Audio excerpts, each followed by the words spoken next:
तो हम लोग स्टार्ट करेंगे आइसोटॉप्स आज के क्लास में, ठीक है। तो वही हम बात कर रहे थे कि लास्ट क्लास आप लोग में से जो नहीं थे, तो आप 9-10 क्लास में जो एटॉमिक मास या एटॉमिक नंबर का कंसेप्ट पढ़े हुए हैं ना, हिंदी में अगर मिला है तो परमाणु भार, परमाणु संख्या, ये सब मिला होगा, तो उसको थोड़ा सा दिमाग में रिलेट करेंगे कि क्या होता है तो क्लियर हो जाएगा। वैसे एक बार अगर हम ब्रीफली थोड़ा सा बता दें आपको, तो देखो बाबू, जैसे मान लो कि हमारे पास ये कोई एटम है, सपोज कि हमारे पास ये एटम X है, ठीक है। तो इस एटम में इस जगह पर, यहां पर उसका एटॉमिक नंबर होता है, मतलब उसका परमाणु संख्या होता है। इस जगह पर यहां पर उसका मास नंबर होता है, मतलब कि उसका परमाणु भार होता है। समझ गए बात को। यहां पर राइट हैंड साइड में ऊपर में उस एटम में मौजूद चार्ज को दिखाया जाता है कि उस एटम में कितना चार्ज है।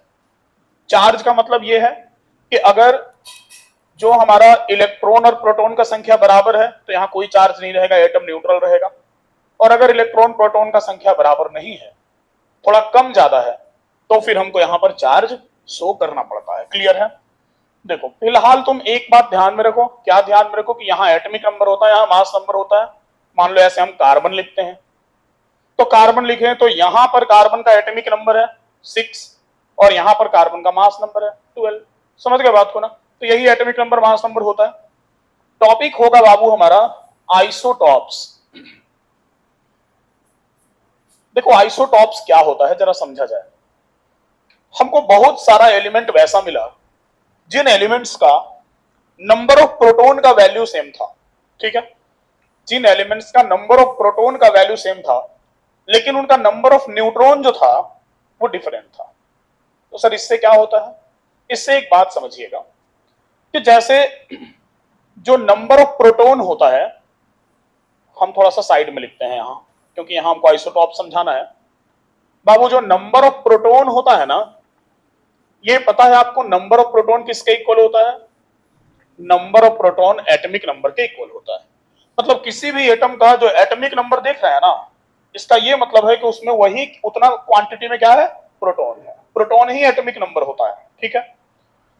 और जो प्रोटॉन प्लस न्यूट्रॉन होता है, ये मास नंबर के इक्वल होता है। मतलब एटम में जो मास होता है, एटम का जो मास यहां पर जो लिखा जाता है, ये प्रोटॉन प्लस न्यूट्रॉन के इक्वल होता है। समझ गए बात को। तो ये जो है, ये जो वैल्यू है, इस वैल्यू का मतलब है कि एटम में इतना प्रोटॉन है, और इस वैल्यू का मतलब है कि एटम में 12 प्रोटॉन प्लस न्यूट्रॉन है, मिलाकर 12 है। अब न्यूट्रॉन कितना है, प्रोटॉन कितना है, उसके लिए बड़ा सिंपल सा बात है, इसको माइनस करते हैं तो जो बचता है वही न्यूट्रॉन होता है। मतलब 12 माइनस 6 करेंगे तो 6 होगा। मतलब इसमें 6 प्रोटॉन है और 6 क्या है? न्यूट्रॉन है।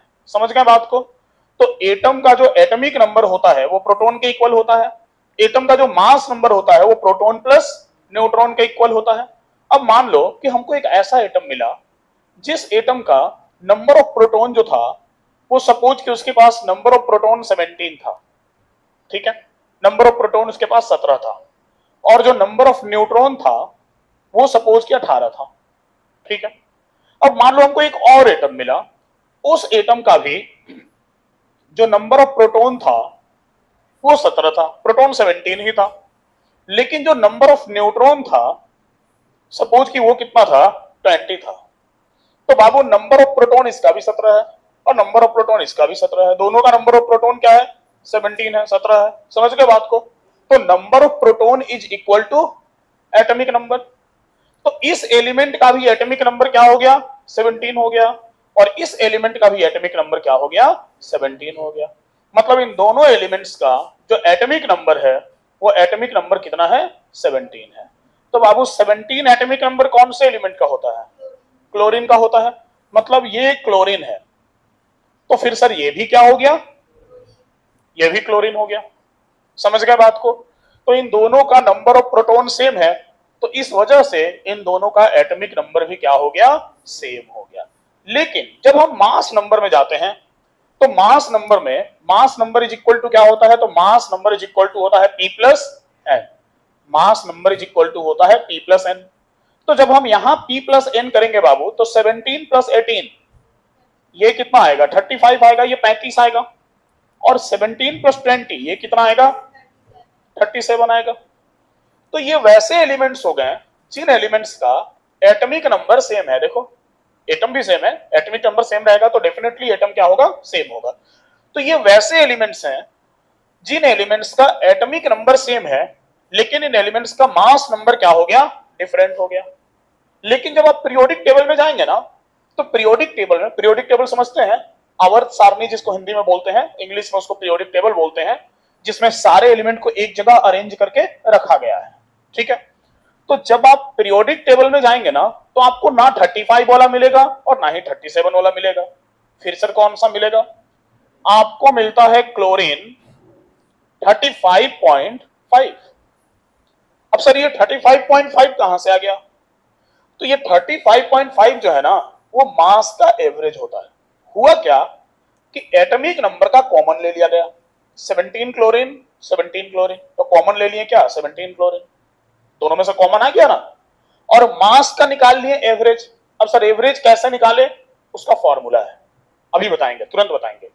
मतलब ऐसा नहीं कि दोनों को जोड़ के और 2 से डिवाइड मार दिए, मीन एवरेज नहीं, ठीक है, वो मीन एवरेज कहलाता, वो नहीं, फॉर्मूला है। वो फॉर्मूला कैसा है अभी हम बताएंगे, क्लियर हो जाएगा आपको, ठीक है। उससे रिलेटेड क्वेश्चंस भी हम लोग बनाएंगे। तो हुआ क्या कि ये वैसे एलिमेंट हुए जिनका एटॉमिक नंबर सेम है, मास नंबर डिफरेंट है, लेकिन पीरियोडिक टेबल में इन दोनों का पोजीशन क्या है, सेम है। समझ गए बात को, हम क्या बोल रहे हैं, एटॉमिक नंबर सेम है, मास नंबर डिफरेंट है, लेकिन पीरियोडिक टेबल में इन दोनों का पोजीशन क्या है, सेम है। तो बाबू आइसो, आइसो का मतलब होता है सेम, और टॉप, टॉप का मतलब होता है पोजीशन, सेम पोजीशन। वैसे एलिमेंट्स जिनका एटॉमिक नंबर सेम है, मास नंबर डिफरेंट है, लेकिन पीरियोडिक टेबल में उनका पोजीशन सेम है, उनको एक दूसरे का क्या कहा जाएगा, आइसोटॉप्स कहा जाएगा। समझे बात को, क्लियर हुआ, चलेगा। तो सबसे पहले हम लोग डेफिनेशन लिखते हैं आइसोटॉप्स का। तो आइसोटॉप्स का डेफिनेशन हम लोग लिखेंगे कि such type of elements, such types of elements having same atomic number but different mass number are called isotopes of each other। समझे बात को, वैसे एलिमेंट्स जिनका एटॉमिक नंबर सेम है बट मास नंबर डिफरेंट है, उनको एक दूसरे का क्या कहा जाता है, आइसोटॉप्स। हम ये जो समझाए वो मिटा रहे हैं, इसको हम दोबारा से लिख देंगे, ठीक है, आपको टेंशन लेने की जरूरत नहीं है।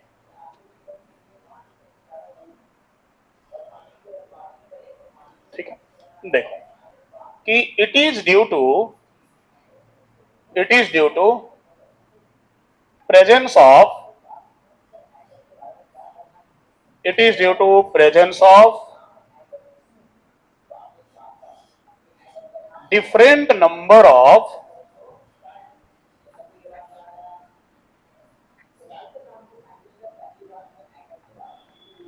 neutrons। ठीक है, it is due to presence of different number of neutrons। ये क्यों होता है, क्योंकि नंबर ऑफ न्यूट्रॉन का क्वांटिटी अलग अलग है। समझे बात को, isotopes occupy same position in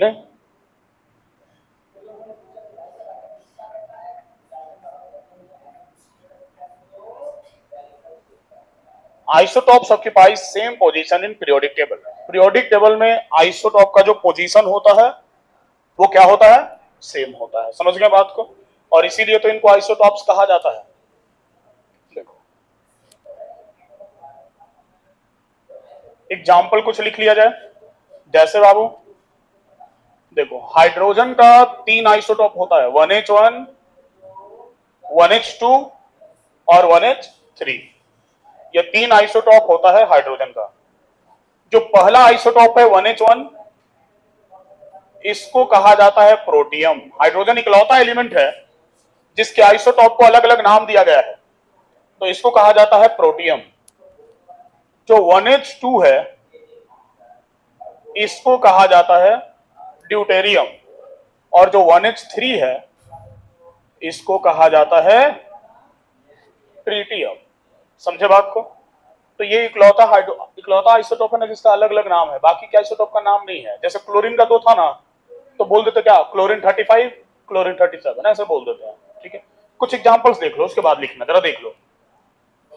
इसके बाद बाबू जैसे बोरोन है, तो बोरोन का 2 आइसोटोप होता है, B10 और B11। कार्बन का टोटल हमारे पास 3 आइसोटोप होता है, 612, 613 और 614। नाइट्रोजन का हमारे पास 2 आइसोटोप है, 714, 715। ऑक्सीजन का हमारे पास टोटल 3 आइसोटोप है, 815, 816, 818। हालांकि 818 को लेकर थोड़ा कंट्रोवर्सी है, बहुत लोग मानते हैं कि एग्जिस्ट करता है और बहुत साइंटिस्ट लोग मानते हैं कि एग्जिस्ट नहीं करता है, लेकिन ये करता है। ये रेडियो एक्टिव एलिमेंट है, रेडिएशन प्रोड्यूस करता है। ठीक है, इसके बाद और आगे बढ़े तो क्लोरीन का 2 हो गया, कौन कौन सा, क्लोरीन 35 और क्लोरीन 37। आर्गन का 2 होता है बाबू, 1838, 1840। पोटेशियम का 2 होता है, 1939, 1940। अब तुमको लगेगा सर लिखते जा रहे कितना आइसोटोप याद करवाएंगे। आपको ये पता होना चाहिए कि आइसोटोप बोलते किसको, आपको ये पता होना चाहिए कि आखिर इसको आइसोटोप क्यों बोला गया, और आपको ये पता होना चाहिए कि जो एवरेज आइसोटोपिक मास निकालते हैं वो कैसे निकालते हैं। समझे बात को? तो आइसोटोप क्या होता है ये पता है आपको, कि वैसा एलिमेंट जिसका एटॉमिक नंबर सेम होता है और मास नंबर क्या होता है, डिफरेंट होता है। ये क्यों होता है तो वो भी पता है आपको। ये इसलिए होता है क्योंकि एक ही टाइप के एटम में नंबर ऑफ न्यूट्रॉन क्या हो जाता है, डिफरेंट हो जाता है। समझ गए बात को? अब आपको सिर्फ ये पता लगाना है कि सर इन सब के बदले जो एक ही आइसोटोप पीरियोडिक टेबल में रखा जाता है तो उसका एवरेज आइसोटोपिक मास कैसे निकाला जाता है। समझ गए? क्लियर है? तो आप जरा इसको नोट कीजिए, उसके बाद फिर आते हैं और कैलकुलेट करते हैं हम लोग एवरेज आइसोटोपिक मास। हो गया, लिख लिए? चलो जरा एवरेज आइसोटोपिक मास कैसे निकाला जाता है ये देखा जाए।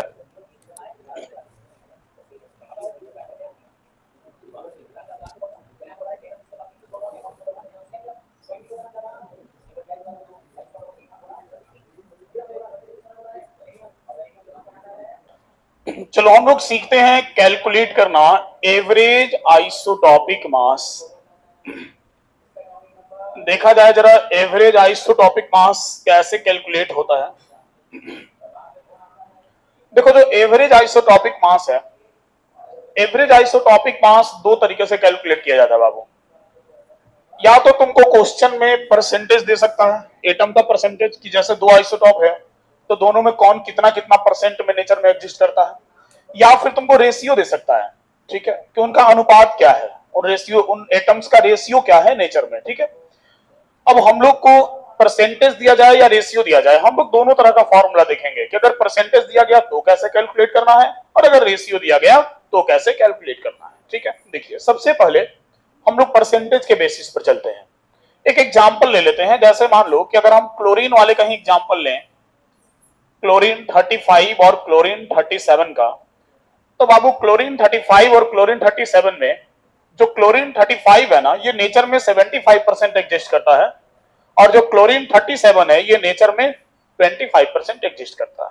ठीक है, एक 75% और दूसरा 25%। अगर रेशियो का बात करें तो रेशियो क्या हो जाएगा, 3:1 होगा ना, 3:1 होगा। अब देखो यहां पर तो रेशियो बड़ा आसानी से पता चल गया क्योंकि एक 75% था, एक 25% था। लेकिन जहां पर तुमको बहुत उल्टा पुल्टा परसेंटेज दिया हुआ रहेगा वहां पर रेशियो कहां से निकाल पाएंगे। ठीक है, तो इस वजह से हमको फॉर्मूला दोनों देखना है, परसेंटेज का भी देखना है, रेशियो का भी देखना है। अगर तुम्हारे मन में ये सवाल आया कि सर ये कैसे पता चला, तो बाबू ये हमको याद है, ये एक्सपेरिमेंटली कैलकुलेट किया हुआ डेटा है और यही चीज आपको क्वेश्चन में दिया हुआ रहेगा, मतलब आपको ये याद रखने की जरूरत नहीं है। समझ गए बात को ना? तो आपको परसेंटेज या रेशियो कुछ भी दिया हुआ रहेगा दोनों में से, और आपको एवरेज आइसोटोपिक मास निकालना होगा। सबसे पहले हम लोग जो फॉर्मूला देखेंगे वो हम लोग देखेंगे कि अगर हमको परसेंटेज दिया हुआ है तो हम एवरेज आइसोटॉपिक मास कैसे कैलकुलेट कर सकते हैं। तो देखो, एवरेज आइसोटॉपिक मास का बाबू फॉर्मूला होता है percentage by 100 into mass of x1। इसको हम x1 x2 ले लेते हैं, कुछ तो कंसीडर करना पड़ेगा ना। तो मान लो इसको x1 ले लिए और इसको क्या ले लिए, x2 ले लिए, 37 वाले को x2 ले लिए। तो percentage by 100 into mass of x1 plus percentage by 100 into mass of x2। Clear है। अब परसेंटेज बाई 100 x1 का कितना परसेंटेज है, 75। समझ लो बाबू, लिखना मत अभी, समझो उसके बाद लिखना। सो 75 by 100 into mass of x1, मास कितना है 35 है ना, प्लस परसेंटेज बाई 100 कितना है percentage 25 by 100 into mass of x2, मास कितना है 37। तो मास हो गया 37। क्लियर है, चलेगा। देखो अब इसको डिवाइड करते हैं तो ये 25 से 3 बार में लग गया और ये 25 से 4 बार में लग गया और ये तुम्हारा 25 से 4 बार में लग गया। क्लियर है यहां तक। अरे थोड़ा यस नो बोला करो भाई, ठीक है। हाँ, तो यहां पर क्या बच गया हमारे पास, 4 का एलसीएम ले लो 4, तो ऊपर में बच गया हमारे पास 3 इंटू 35 प्लस यहां क्या बच गया 37 बचा ना। क्लियर है ना। हाँ, 3 इंटू 35 कितना होता है 105 हो जाएगा, प्लस साथ में 37 बाई 4। तो 105 प्लस 37 कितना हो गया 37 5 42 हो गया 142 बाई 4। क्लियर है। देखो 4 से ये लगेगा 3 बार में, बचेगा कितना 2, और इस 2 पर ये वाला 2 आएगा ना, 5 बार में लगेगा 20, फिर क्या बचेगा 2, पॉइंट देके 0 2, फिर 5 बार में लग गया 20। समझे बात को। क्लियर है। आ गया तुम्हारा कितना एवरेज आइसोटॉपिक मास आ गया 35.5। यही था क्लोरीन का एवरेज आइसोटॉपिक मास। ये तो बात हुआ कि अगर हमको परसेंटेज दिया हुआ रहेगा तब। अब मान लो तुमको परसेंटेज ना देकर के क्या दिया हुआ है, रेशियो दिया हुआ है, तो क्या करेंगे, ध्यान दीजिए। तो क्या करेंगे, फॉर्मूला हो जाएगा, यहीं पर लिखते हैं average isotopic mass, average isotopic mass is equal to ratio of x1 into mass of x1 plus ratio of x2 into mass of x2 divided by sum of ratios. ये फॉर्मूला होगा हमारा। ठीक है। रेशियो ऑफ x1, x1 का ratio क्या है बाबू 3 into mass of x1, x1 का मास कितना है 35 प्लस रेशियो ऑफ x2 कितना है 1 इंटू मास ऑफ x2 कितना है 37 और divided by sum of ratios, मतलब रेशियोज का कुल योग, रेशियोज को जोड़ दें तो 3 + 1 कितना हो जाएगा 4 होगा। देखिए जरा नजर डालिए इस पे और उस पे, 3 इंटू 35 प्लस 1 इंटू 37/4 आ गया ना एग्जैक्टली। तो इसको जब हम डिवाइड करेंगे तो ये कितना आ जाएगा 35.5।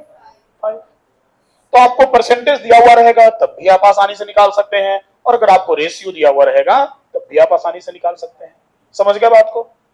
कुछ क्वेश्चन देंगे तो बन जाएगा, जरा नोट करो इसको। एक क्वेश्चन लिखा जाए जरा, अगर हो गया और तो लिखो।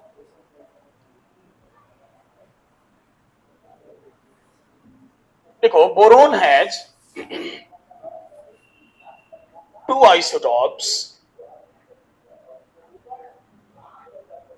B10 and B11 having percentage existence in nature is 19.6 and 80.4% respectively. Calculate average isotopic mass. Boron has two isotopes, B10 and B11, having percentage in nature is 19.6 and 80.4% respectively. Calculate average isotopic mass. ठीक है, आपको 19.6 और 80.4% दिया हुआ है B10 और B11 का. आप ये फॉर्मूला लगा के बना लेंगे. क्या बोलो? 80.4% रिस्पेक्टिवली. परसेंट अरे परसेंटेज का साइन है. हाँ, रिस्पेक्टिवली.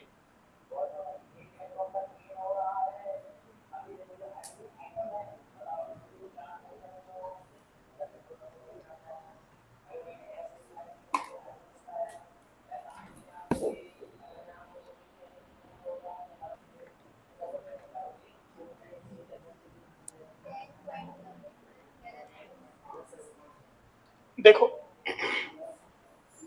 परसेंटेज बाई 100 कितना है? परसेंटेज 19.6 बाई 100 इंटू मास कितना है?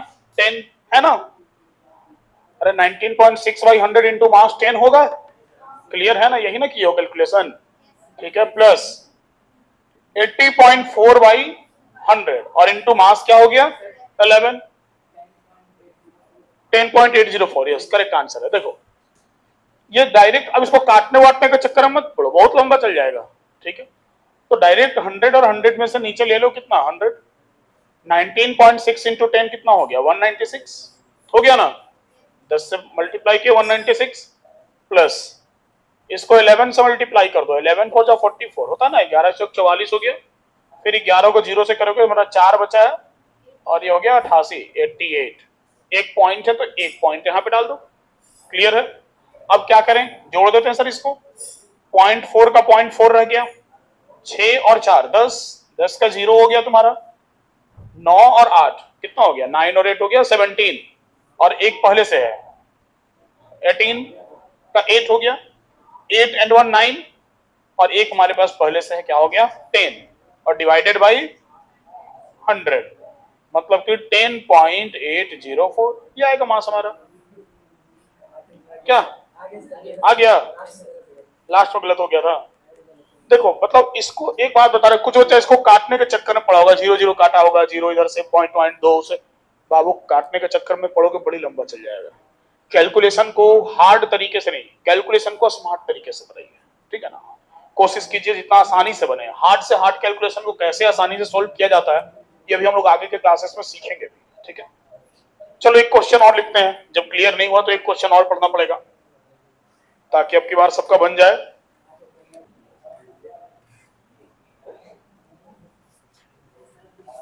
क्वेश्चन से ज्यादा बेटर है डायरेक्ट हम मास और उसका परसेंटेज लिख देते हैं. आप बनाइए. ठीक है, हाँ, थोड़ा समय बचेगा. समझ रहे हो ना?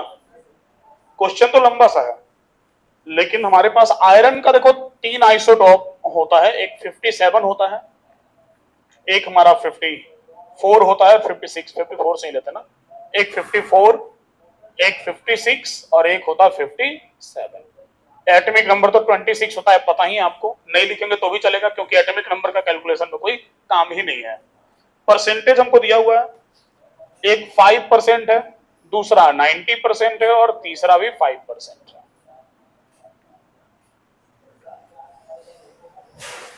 इस बार 3 है. क्या करेंगे? हाँ, x3 ले लेंगे. फॉर्मूला को आगे बढ़ा देंगे और क्या. Plus percentage by 100 into mass of x3. ठीक है, बनाइए.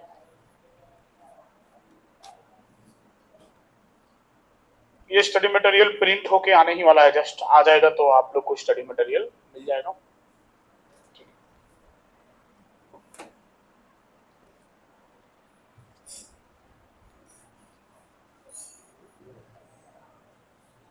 सबका आ गया 55.95. श्योर ना? तो आगे बढ़ते हैं, बन रहा बाबू, आ गया ना, ठीक है।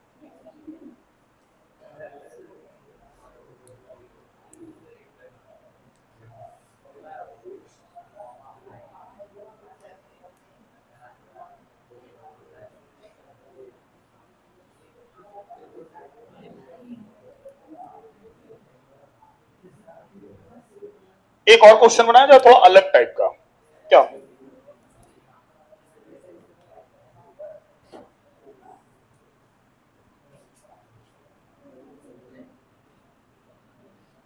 Carbon has their two isotopes, हालांकि होता 3 है, बट ये क्वेश्चन जब आया था तो इसमें 2 ही लिखा हुआ था, तो हम एग्जैक्टली वही क्वेश्चन लिख रहे हैं। Carbon has their two isotopes C12 and C13 having average isotopic mass is 12.011. Calculate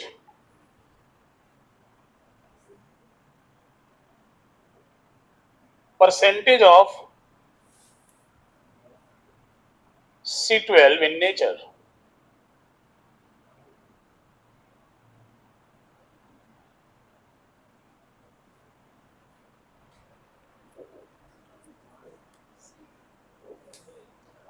carbon का 2 आइसोटोप है, C12 C13, average isotopic mass दिया हुआ है, जो निकाल रहे थे वो दिया हुआ है, परसेंटेज जो दिया हुआ रहता था वो निकालना है।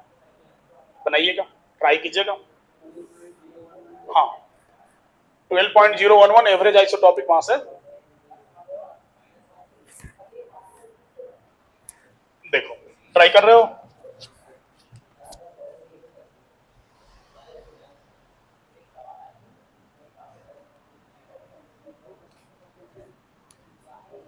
देखो बाबू, तुमको C12 और C13 इन दोनों में से किसी का परसेंटेज गिवन नहीं है। अब जैसे अगर एक का दिया ही रहता तो दूसरा को तो डायरेक्ट 100 से माइनस करके पता लगा लेता ना, फिर कैलकुलेट करने की जरूरत क्या पड़ता। सपोज कि let percentage of C12 is X%, ठीक है। मान लो कि जो C12 है वो X% है, तो बाबू फिर परसेंटेज ऑफ C13 कितना होगा? 100 माइनस X होगा ना। कुछ बच्चा यही मिस्टेक कर देता है कि एक को X% लेगा, दूसरे को Y% ले लेगा, तो एक को X और दूसरे को Y लिए तब तो दोनों 100% हो गया ना, ठीक है। तो एक अगर हमारा X% है तो डेफिनेटली दूसरा क्या होगा? 100 माइनस X होगा। फॉर्मूला लगाया जाए, average isotopic mass is equal to percentage by 100 into mass of x1 plus percentage by 100 into mass of x2। Clear है? एवरेज आइसोटॉपिक मास आपको गिवन है, कितना गिवन है? 12.011, ठीक है। समझो बाबू, लिखना बाद में, अगर नहीं बना तो समझना जरूरी है, जिनका बन गया अलग बात है। एवरेज आइसोटॉपिक मास 12.011 हो गया, परसेंटेज बाई 100, C12 का कितना परसेंटेज लिए हैं? x बाई 100 इंटू मास क्या हो जाएगा? 12 प्लस परसेंटेज बाई 100, मतलब कि 100 minus x by 100 into mass कितना हो गया? 13 हुआ ना। तो 12.011 is equal to 12 into x क्या हो गया? 12x हो गया ना।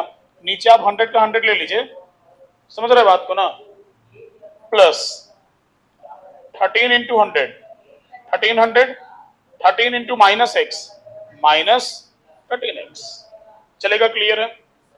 1201 को 100 से मल्टीप्लाई कर लो, क्रॉस मल्टीप्लाई कर लो, क्या हो जाएगा? 1201.1 is equal to 12x plus 1300 minus 13x, plus 12x से माइनस 12x कैंसिल हो जाएगा, माइनस x बच जाएगा। कर सकते हैं ना ऐसा? तो हम प्लस 12x से माइनस 12x को कैंसिल कर दें तो सिर्फ यहाँ क्या बच जाएगा? माइनस x बच जाएगा। क्लियर हो रहा ना? अरे बोलो भाई, बोलो कुछ। हाँ ना? ऐसे इंस्टॉलमेंट में यस सर कहे बोलते हो, एक बार बोलो। क्लियर है? चलो बढ़िया। अब 1201.1 is equal to 1300 minus x, तो x इज इक्वल टू क्या हो गया 1300 माइनस 1200 1.1 हुआ ना। माइनस करके देख लीजिए कितना आ रहा, ये तो 98.9 आ जा रहा, 98.9%। x का वैल्यू आया और x परसेंट आप किसको लिए थे C12 को, तो C12 कहीं निकालना था तो C12 का परसेंटेज आ गया 98.9। अगर C13 का भी पूछा जाता तो 100 से इसको माइनस कर देंगे, मतलब कि 1.1। समझे बात को, क्लियर हुआ? चलिए अच्छा बात है, नोट कीजिए। हो गया। देखो बाबू, आइसोटॉप्स के बाद जो हमारा नेक्स्ट टॉपिक है, मार्कर गिर गया नीचे, कोई बात नहीं, दूसरे से लिख लेते हैं।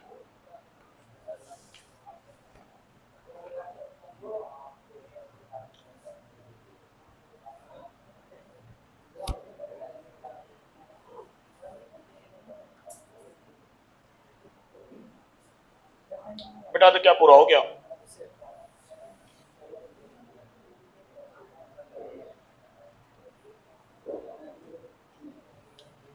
तो बाबू आइसोटॉप्स के बाद जो हमारा नेक्स्ट टॉपिक है, वो नेक्स्ट टॉपिक कौन सा है? तो वो नेक्स्ट टॉपिक है आइसोबार।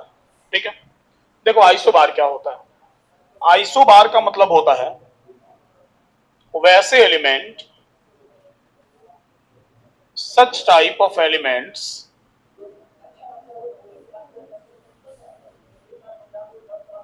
having same